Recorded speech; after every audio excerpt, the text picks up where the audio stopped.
అండి. నమస్తే. నేను మీ లక్ష్మీ చౌదరిని. వెల్కమ్ టు మిస్టరీ మధురములు తెలుగు ఆడియో స్టోరీస్. అక్షరార విందం పార్ట్ 12తో మీ ముందుకి వచ్చేసాను. కథలోకి వెళ్లే ముందు వీడియోకి లైక్స్, హైప్స్ ఇవ్వడం మర్చిపోకండి యార్. అలాగే అక్షర క్యారెక్టర్ని అప్పుడే మీరు జడ్జ్ చేసేయకండి. ముందు ముందు మీకే నచ్చుతుంది. ఇక కథలోకి వెళ్ళిపోదాం. వచ్చిన అమ్మాయిని నువ్వెవరో గుర్తు రావడం లేదని అరవింద్ అనడంతో నేనేమో నా యూనివర్సిటీ మొత్తం మా అన్నయ్య పెద్ద బిజినెస్ మ్యాన్ అయిపోయాడని గర్వంగా చెప్పుకొని ఎయిర్పోర్ట్లో దిగ్గానే ఇంటికి కూడా వెళ్లకుండా నిన్ను చూడాలని, నీ ఆఫీసుని చూడాలని ఇక్కడికి వస్తే నువ్వు నన్ను నువ్వెవరు అని అడుగుతావా?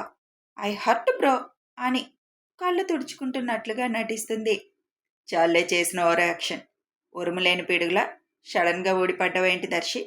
ఎల్లుండి కదా నువ్వు రావాల్సింది అని అరవింద్ నవ్వుతూ అడుగుతాడు. వాళ్ళ మాటలు విన్న రిసెప్షనిస్ట్ అరవింద్ చెల్లెలని అర్థం చేసుకొని సార్ అని అంటుంది. She is my sister, you can go అని రిసెప్షనిస్ట్తో చెబుతాడు. ఓకే సార్ అని ఆ అమ్మాయి వెళ్ళిపోతుంది. మొత్తానికి బాస్కు ఉండాల్సిన లక్షణాలన్నీ బాగా ఉన్నాయిగా మా అన్నకి. చిన్నప్పటి నుంచి ఉన్నాయి అనుకో. ఇప్పుడు ఆ లక్షణాలన్నీ ఉపయోగించడానికి బాగా ఉపయోగపడుతున్నాయిగా అని నవ్వుతూ అంటుంది దర్శిని. నువ్వేంటి, నిన్నే కదా లాస్ట్ ఎగ్జామ్ రాసావు, ఒక 2 రోజులు ఎంజాయ్ చేసి వస్తావు అనుకున్నాను, ఈరోజే వచ్చేసావు అని అడుగుతాడు అరవింద్. ఊరికినే అన్నయ్య, అలా చెప్పాను మీకు సర్ప్రైజ్ ఇద్దామని. ఎప్పుడెప్పుడు ఎగ్జామ్స్ అయిపోతాయా, ఎప్పుడెప్పుడు మీ అందరినీ చూద్దామా అని ఎదురు చూస్తున్నాను. అక్కడ ఎంజాయ్ చేసేదేముంటుంది, నా మొహం మీతో ఉంటే ఎంజాయ్ కానీ అని క్యాబిన్ మొత్తం చూసి మంచి టేస్ట్ అన్నయ్య, I'm very proud of you అన్నయ్య, ఎంత సక్సెస్ సాధించావు, ఆఫీస్ ఎంత బాగుందో తెలుసా, లోపలికి వస్తుంటే అసలు కొత్తగా స్టార్ట్ చేసినట్టు అనిపించలేదు నాకు, నువ్వు అనుకున్నది సాధించావు అని అంటుంది ఆనందంగా. చెల్లి మొహంలో ఆనందం చూస్తూ చిన్నగా నవ్వుకుంటారు అరవింద్. వాష్రూమ్కి వెళ్ళి వచ్చిన వసుమతికి లోపలికి ఒక అమ్మాయి వెళ్ళిందని కొలీగ్స్ మాట్లాడుకుంటున్న మాటలు విని ఎవరు వెళ్ళారు అలా పర్మిషన్ లేకుండా, అయినా అరవింద్ బయటికి గెంటేస్తాడు అనుకున్న వసుమతికి ఎంతసేపటికి ఎవరు బయటికి రాకపోవడం, రిసెప్షనిస్ట్ కూడా లోపలే ఉండడం చూసి అసలు ఎవరి అమ్మాయి అంత ధైర్యంగా అరవింద్ క్యాబిన్లోకి ఎలా వెళ్ళింది అని చూస్తూ ఉంటుంది. రిసెప్షనిస్ట్ బయటకు వచ్చేసరికి వెనక అమ్మాయి కూడా వస్తుందేమోనని చూసినా రాకపోయేసరికి ఫాస్ట్గా తన ముందుకి వచ్చి ఆ అమ్మాయి ఎక్కడా, అసలు ఎవరా అమ్మాయి, సార్ ఏమనలేదా తనని అని అడుగుతుంది. రిసెప్షనిస్ట్ కావాలనే ఏమో సార్ వెళ్ళిపోమన్నారు నన్ను, ఆ అమ్మాయితో బాగానే మాట్లాడుతున్నారు సార్ అని చెప్పేసి అక్కడి నుంచి వెళ్ళిపోతుంది. బాగానే మాట్లాడుతున్నాడా, ఎవరబ్బా ఈ అమ్మాయి, నాకేమైనా పోటీనా అనుకుంటూ అక్కడక్కడే వాకింగ్ చేయడం మొదలు పెడుతుంది. టేబుల్ మీద ఉన్న అరవింద్ నేమ్ బోర్డ్ చూసి సూపర్గా ఉందా అన్నయ్య ఇది అని అంటుంది. మొన్న యానివర్సరీ రోజు స్టాఫ్ మొత్తం కలిపి ఇచ్చారు ఆ గిఫ్ట్ అని చెబుతాడు. అవును, నీకు బాగా ఫాలోయింగ్ పెరిగిందంట, పెరగకుండా ఎలా ఉంటుందిలే, అస్సలే అందగాడివి, ఇప్పుడు పైగా బిజినెస్ మ్యాన్ అనే ట్యాగ్, ఆ మాత్రం ఫాలోయింగ్ ఉంటుందిలే అని అంటుంది నవ్వుతూ దర్శి. ఆ సోదొదిలే, కూర్చో ముందు అని అంటాడు అరవింద్. నేను కూర్చోను కానీ ఇంటికి వెళ్తాను, ఇంకా అమ్మని చూడాలి, అమ్మ చేతి వంట తినాలి ముందు, గడ్డి తిని తిని నోరు చప్పగా అయిపోయింది, ఇవాళ ఫుల్గా కడుపులో లంచ్ వేసుకోవాలి, నిన్ను చూడాలని ఇటు వచ్చేసాను, నీకు వర్క్ ఏం లేకపోతే నాతో వచ్చేస్తావా ఇంటికి అని అడుగుతుంది దర్శి. ఒక అరగంట వెయిట్ చేస్తావా, ఇద్దరం వెళ్దాం అని అంటాడు అరవింద్. ఓకే, ఈలోపు ఆఫీస్ అంతా ఒక రౌండ్ వేసి వస్తాను అని అంటుంది దర్శి. నువ్వు నీ కోతి వేషాలతో వాళ్ళందరినీ డిస్టర్బ్ చేయకు, సైలెంట్గా చూసిరా ఆఫీస్ మొత్తం అని వార్నింగ్ ఇస్తాడు అరవింద్. నువ్వు అన్నందుకైనా డిస్టర్బ్ చేస్తాను పో అని అంటూ, ఇంతకీ నాకేమైనా పోస్ట్ ఉందా లేదా ఈ ఆఫీస్లో అని అడుగుతుంది దర్శి. ఇంటర్వ్యూలో సెలెక్ట్ అయితేనే పోస్ట్ ఉంటుంది మేడం, నా చెల్లి అని నీకే పోస్ట్ ఇవ్వలేను అని అరవింద్ నవ్వుతూ అంటాడు. మేము కూడా ఏమీ ఫ్రీగా జాబ్ కొట్టేయాలని అనుకోవడం లేదులేండి, మా టాలెంట్ చూపించే మేము సంపాదిస్తాం, ఇంటర్వ్యూ ఎప్పుడో చెప్పండి, ఆ రోజు వస్తాం, ఎలాగో ఇండియా వెళ్తున్నాంగా, వచ్చాక నిన్ను చేస్తానులే ఇంటర్వ్యూ. ఎలాగో పోస్టులు చాలా ఉన్నాయి ఖాళీగా అని అంటాడు అరవింద్. ఓకే ఓకే, నేను ఈలోపు ఆఫీస్ మొత్తం చూసొస్తాను అని బయటికి వస్తుంది దర్శి. బయటికి వస్తున్న దర్శిని చూసి అప్పటిదాకా గుంటకాడ నక్కల అరవింద్ క్యాబిన్ ముందు పచారులు చేస్తున్న వసుమతి తినా అనుకొని హాయ్ దర్శి అని అంటుంది వసుమతి. దర్శిని దర్శి కాదు అని యాటిట్యూడ్గా అని నువ్వేంటిక్కడ అని మొహం చిట్లించి అడుగుతుంది దర్శి. అన్నకి ఎంతుందో చెల్లికి అంతుంది అనుకుని గొనుక్కుంటూ ఇక్కడ జాబ్ చేస్తున్నాను నేను అని అంటుంది వసుమతి. జాబ్ చేస్తే అందరూ సిన్సియర్గా వర్క్ చేస్తుంటే నువ్వెందుకు ఇక్కడ నిలబడ్డా అని అడుగుతుంది దర్శి. నువ్వు వచ్చావని తెలిసి పలకరిద్దామని అని అంటుంది. పలకరించావుగా, వెళ్ళి వర్క్ సంగతి చూడు, మా అన్నయ్యకి ఇలాంటివి నచ్చవు అని స్టాఫ్ అంతా తననే చూడడం చూసి హాయ్ ఎవ్రీవన్, నేనెవరని మీ అందరికీ డౌట్ కదా, మీ బాస్ వన్ అండ్ ఓన్లీ ముద్దుల చెల్లెల్ని. నేను త్వరలో ఈ ఆఫీస్కి వస్తాను జాబ్ చేయడానికి అని నవ్వుతూ చెబుతుంది అందరితో.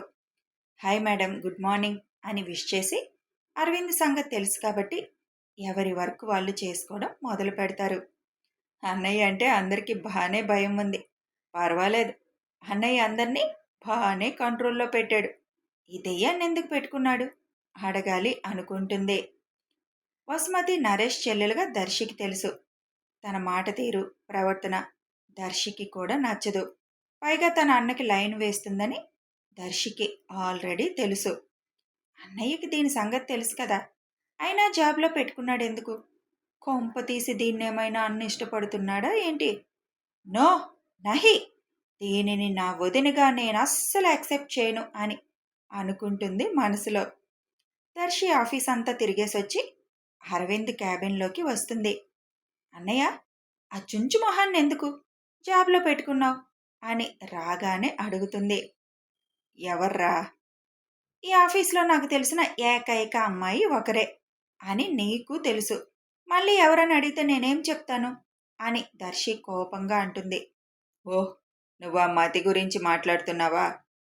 హా, ఆ మందమతి గురించే మాట్లాడుతున్నాను. నరేష్ రిక్వెస్ట్ రా, నేను ఒప్పుకోకపోయినా చాలా రిక్వెస్ట్ చేశాడు. అంతకుముందు 2 కంపెనీల్లో చేసి 3 నెలలకే బయటకు వచ్చేసింది.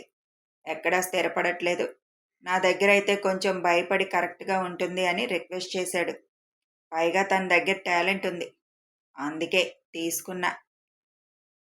అయితే మాత్రం దాని సంగతి తెలిసి కూడా ఎందుకు మన ఆఫీస్లో రానిచ్చావు?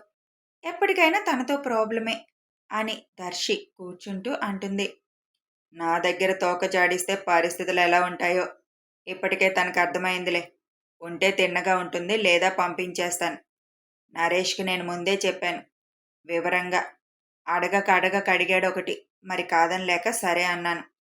సరే పద మనం వెళ్దాం అని ల్యాప్టాప్ షట్ డౌన్ చేసి కార్ కీస్ తీసుకొని లేస్తాడు అరవింద్. తొందరగా పెళ్లి చేసుకో అన్నయ్య, ఇలాంటి వాళ్ళందరి నుంచి నీకు చిరాకు తప్పుతుంది అని అన్న వెనకాల అడుగులు వేస్తుంది.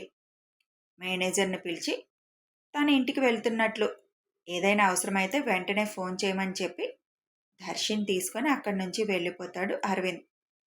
కారులో వెళ్తున్న దర్శి, అవునన్నయ్య, లోగో చూశాను మన కంపెనీది, డిఏ అంటే అని అడుగుతుంది దర్శి.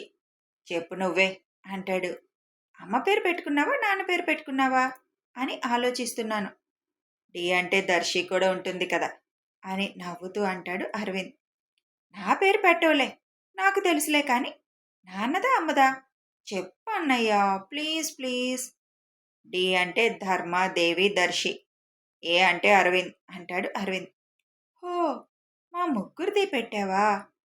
మీ ముగ్గురు పేరు స్టార్టింగ్ డీనే కదా, అందుకే పెట్టాను.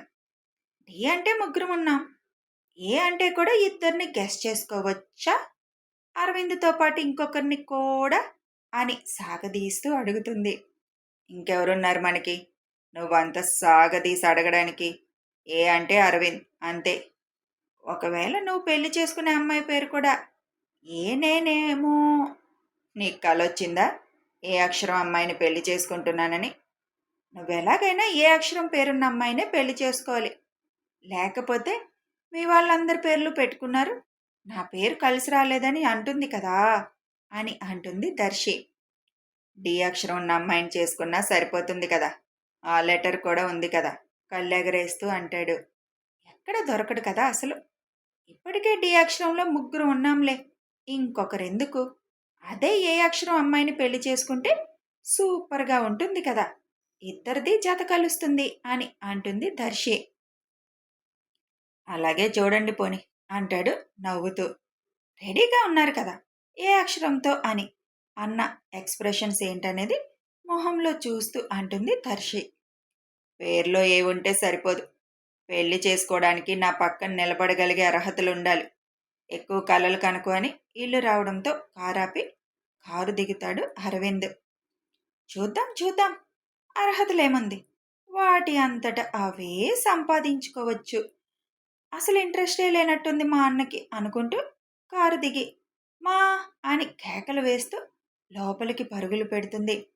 అరే దర్శి, నువ్వేంటి సడన్ సర్ప్రైజ్, వస్తున్నట్టు కూడా చెప్పలేదు అని కూతుర్ని హత్తుకొని అంటారు దేవిగారు.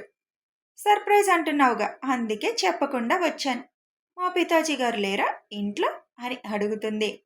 ఈ టైంలో ఉంటారా మీ నాన్న ఇంట్లో? అయినా లంచ్కి వస్తారు కదా అని అంటూ ఎప్పుడొచ్చావు అసలు, అన్నయ్యతో కలిసి వచ్చావేంటి అని అడుగుతారు. డైరెక్ట్గా అన్న ఆఫీస్ చూడాలని వెళ్ళిపోయాను. అక్కడి నుంచి అన్నని లాక్కొని వచ్చా. 8 months తర్వాత వచ్చాను. మీ అందరినీ చాలా మిస్ అయ్యాను మా అని దేవి గారిని హత్తుకొని అంటుంది. చాలే గారాలు పోతుంది, మధ్యలో సెలవు పెట్టుకొని రమ్మంటే ఎందుకు రాలేదు మరి? ఎక్కడమ్మా, ప్రాజెక్టులని యూనివర్సిటీలో చావగొట్టారు కదా మమ్మల్ని. ఫైనల్లీ ఇక చదువుకి స్వస్తి పలికేశా అని డైనింగ్ టేబుల్ మీద ఉన్న డిషెస్ మూత తీసి చూస్తూ అంటుంది. వావ్, అన్నీ మంచి డిషెస్ చేసావు. ఇవాళ నేను వస్తున్నానని నీకు తెలియదు కదా, మరి నాకు నచ్చిన కర్రీస్ ఎందుకు చేశావు అని అడుగుతుంది దర్శి. ఏమో, అలా చేసేసాను ఇవాళ. నువ్వు వస్తున్నట్టు అమ్మ మనసుకు అనిపించుంటుంది, అందుకే చేసిందేమో. వెళ్ళి తిను, అమ్మ చేతి వంట తినాలన్నావుగా అని అంటాడు అరవింద్. నాన్నకు ఫోన్ చేయన్నయ్య, నాన్న కూడా వస్తే అందరం సరదాగా కలిసి తిందాం అని అంటుంది. నేను ఆల్రెడీ నాన్నకి మెసేజ్ పెట్టానులే, వస్తున్నారు, నేను డ్రెస్ చేంజ్ చేసుకొని వస్తానని పైకి వెళ్ళిపోతాడు అరవింద్. ఇంకేంటిమా, ఇక నీ కొడుక్కి పెళ్లి చేయవా అని అడుగుతుంది దర్శి. కొడుక్కే కాదు, కూతురికి కూడా చేసేయాలి ఇంకా, అదే ప్లాన్లో ఉన్నాం అని అంటారు దేవిగారు. మా, నేను ఇంకా చిన్న పిల్లని, నాకెందుకు అప్పుడే పెళ్ళి, ముందు అన్నకి చేయి, లేదంటే బెల్లం చుట్టూ ఈగలు ముసిరినట్టు నీ కొడుకు చుట్టూ అమ్మాయిలు ముసురుతూనే ఉంటారు అని దర్శి నవ్వుతూ అంటుంది. ఎంతమంది మోగినా నా కొడుకు వాళ్ళ వైపు చూడలే, పైగా పెళ్లి బాధ్యత మాకే అప్పచెప్పాడు అని అంటారు దేవిగారు. ఓ సూపర్, అయితే నువ్వెవ్వరిని చెప్తే వాళ్ళని చేసుకుంటాడుగా. కొన్ని క్వాలిటీస్ లిస్ట్ కూడా చెప్పాడమ్మా మీ అన్న, అవన్నీ లక్షణాలున్న అమ్మాయినే వెతకాలి. అన్నయ్య బయట అమ్మాయినే చూడమని చెప్పాడా అమ్మా? అవును దర్శి, నిన్నొకటి అడుగుతాను చెప్పు, అసలు అన్నయ్యకి అక్షర్కి ఈ మధ్య గొడవ ఏంటి? ఎందుకు వాళ్ళిద్దరికీ పడట్లేదు? చిన్నప్పటి నుంచి పడట్లేదంటే బావ మరదళ్ళ సరదాలే అనుకునేదాన్ని. చిన్నప్పుడు అంతా బాగానే ఉన్నారు, మధ్యలోనే ఇద్దరి మధ్య గొడవలు స్టార్ట్ అయ్యాయి. అసలు ఎందుకు నీకు తెలుసా అని అడుగుతారు. నాకు కూడా ఏమీ తెలియదు మా, పైగా దెయ్యం చదువుకోవడం మానేసి కూర్చుంది. గొడవలంటే ఏంటో బావ మరదళ్ళే వాళ్ళే సర్దుకుంటారు అనుకోవచ్చు. అది టోటల్గా అన్నయ్యకి వ్యతిరేకంగా తయారైంది. ఎందుకో నాకు కూడా అర్థం కాలేదు. వెళ్ళినప్పుడు చదువెందుకు మానేసావు అని అడుగుతాను, ఎప్పుడూ చెప్పే సమాధానమే ఇంట్రెస్ట్ లేదు అని. ఏంటో తన ఆలోచన నాకు తెలియదు. కానీ అన్నయ్యకి అక్షర అయితేనే పక్కన నిలబడడానికి బాగా సూట్ అవుతుంది కదమ్మా అని అంటుంది దర్శి.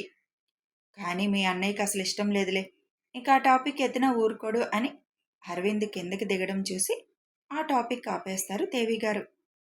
అన్నయ్యకి నిజంగానే అక్షర మీద ఎలాంటి ఇంట్రెస్ట్ లేదా? ఎక్కడా మాటల్లో కూడా ఇష్టం ఉన్నట్టు మాట్లాడడం లేదు, ఎక్స్ప్రెషన్స్లో కూడా ఏమీ తెలియడం లేదు. తెలుసుకోవాలి. ఆపరేషన్ అరవింద అక్షర స్టార్ట్ చేయాలి నేను. వీళ్ళిద్దరి మధ్య గొడవ ఏంటి, ఎందుకు ఒకరంటే ఒకరికి పడ్డం లేదు, శత్రువులులా ఎందుకు మారారు, అన్నీ కనిపెడతాను. కనిపెట్టి తీరుతాను అని అనుకుంటుంది మనసులో. అప్పుడే ధర్మగారి ఇంట్లోకి ఎంటర్ అవడంతో నాన్న అనుకుంటూ ఎదురు వెళ్ళి ఆయన్ని హత్తుకుంటుంది. అబ్బా, నువ్వు రాగానే ఇల్లంతా ఎంత కలగా ఉందో బంగారం. రోజు ఇంట్లో బోసిపోయినట్టుగా ఉండేది. ఏదైనా ఆడపిల్ల అందం ఆడపిల్లదే అని అంటారు కూతురు నుదురు మీద ముద్దు పెడుతూ. అబ్బో అనుకుంటారు అమ్మ కొడుకులు ఇద్దరు. లంచ్ చేసేసి సాయంత్రం వరకు యూనివర్సిటీలో కబుర్లన్నీ చెబుతూ ముగ్గురు బుర్రా తినేస్తుంది దర్శి. సాయంత్రం అయ్యాక ఫోన్ పట్టుకొని ఇండియాలో అక్షర వాళ్ళు నిద్రలేచే టైం అవడంతో అరవింద్ పక్కన ఫోన్ పట్టుకొని సెటిల్ అవుతుంది దర్శి. ఆపరేషన్ అక్షర అరవింద్ ఇప్పటి నుంచే స్టార్ట్ చేస్తుంది. ఈ దర్శి అనుకుంటూ వాళ్ళు లేచారో లేదో అనుకుంటూనే అక్షర ఫోన్కి వీడియో కాల్ చేస్తుంది.